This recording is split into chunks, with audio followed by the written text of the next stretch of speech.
My history and where I come from, I actually started off in the advertising industry, then moved into social development and into community development, worked quite a lot on government programs, and then realized that government, NGOs, NPOs, they cannot bring about the change that's really needed for our people. So I thought I needed to go back and study to find out how can I, come up with a solution for this.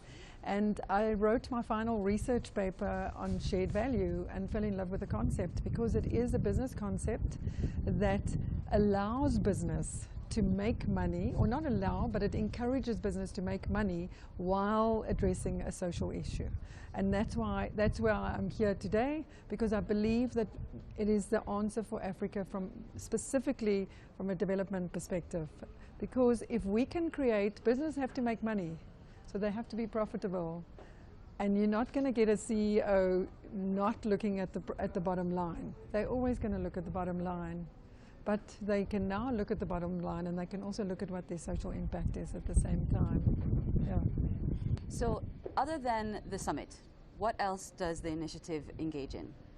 So what we do from the summit obviously for us is the biggest event that we do every year, because it's an opportunity to bring business leaders together, to create awareness of the concept, to get thought leaders in the room. So we were lucky enough yesterday to have about 30 CEOs here, which was really awesome for us, because those are the leaders that we want in the room, because they are the ones that needs to push this forward.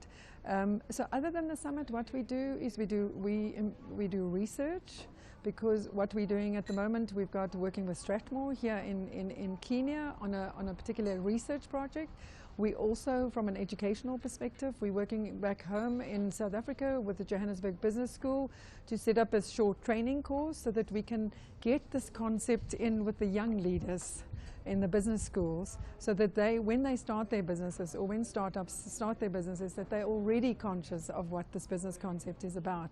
And we again doing that with Strathmore as well. So we work with business schools across the continent in order to get them to deliver this as a short course, so that we can influence more to bring about change. So we do that. We do thought leader group discussions. We do training within organizations. We do consulting as well, from a shared value perspective, and how do you align it to your SDGs. So yeah, we do quite a few things other than just the event. So the concept of shared value almost seems too good to be true, because it's a profit with purpose. Grow your company, also answer social need problems, etc. Is there any challenges that comes with adapting this strategy? There's some huge challenges that comes with adopting this strategy, because it cannot be short-term. You have to look at it from a long-term perspective, because there's no short-term profits when you want to do this type of thing. And I think when I look at an organization like Safaricom, when they started with M-Pesa 10 years ago, even before Professor Michael Porter and Mark Kramer called it shared value, they started M-Pesa. And what they did with M-Pesa is that they brought change to so many people's lives, because they gave them access to a financial system. So much so that today they contribute, I think it's 6.5% to the Kenyan GDP. So yes, and it hasn't been, they didn't do it in a year, they didn't do it in 2 years, they've done it over a period of 10 years. They've started making a profit before the 10 years though, but it is a long-term commitment that you have to make as a leader to actually adopt this concept. Right. We're almost wrapped for the 3rd edition of the Shared Value Summit. For some of the years past, the last 2 years, are there any standout, say, commitments or events that have happened that you've seen grow with the time? I think if I look at what we tried to achieve, the first year for us was to actually just create the awareness about the concept, because it's very new. I mean, we even found now, we had a discussion with Joshua from KCB this morning, people still don't understand the concept, because I think it's the concept where people want to say, how can I make money out of a social issue? But the thing is that there's no divide between business and social issues. They come together, actually. They live together.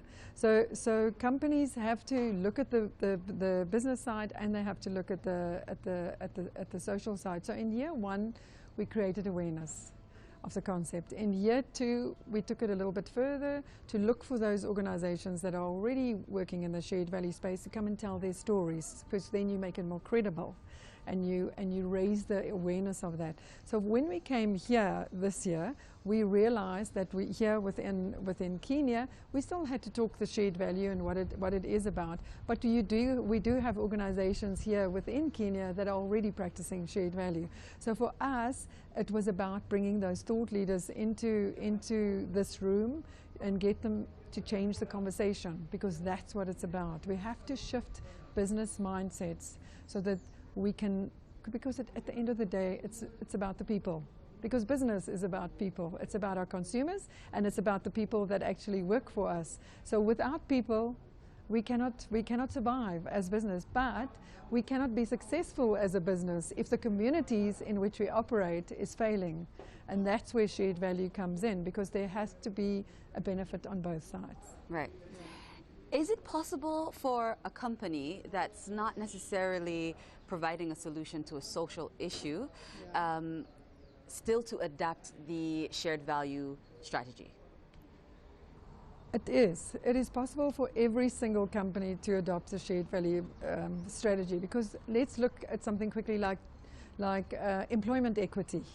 So in a lot of firms, when you look at it from an employment equity perspective, there's not a lot happening from that perspective as well. So within, and I think it was Walmart in America that really did it very well from an employment equity perspective. They unpacked it completely, looked at their employees, look at where they come from, look at their financial situations, looked at how many kids they had, how far they had to travel to work. So you unpack it completely. And then what you can do as an organization, you can create, if you have a transport problem, you can create take one of the employees, set them up to start their own little transport company and use them as one of your supply chain. So any business can do shared value. There's no excuse for not to do shared value, and there's no excuse not to align to the Sustainable Development Goals as an organization, because we need organizations to please look at we have the responsibility to look at the Sustainable Development Goals, look at how we can incorporate it into our daily business, because we have to reach Agenda 2030. Right. Yeah. We're gearing up, I guess, for the 4th edition next year that's coming up. Do you know where it's going to be held? Wow, that's a tricky question as we're standing here. But what we've done is we're in talks with the Rwanda government at the moment, and we're hoping to take it to Kigali next year. And we might just have to do a date change, because we normally do it in May, like around Africa Day. But it's not confirmed yet, let me put it that way, but that was our plan from a strategic perspective, was always, because we're in Pan-Africa organization, is to take it to the different countries, and now we can do it, because we've done the first one out of South Africa, and it's been a great success. I have to say that, and I'm very blessed and grateful.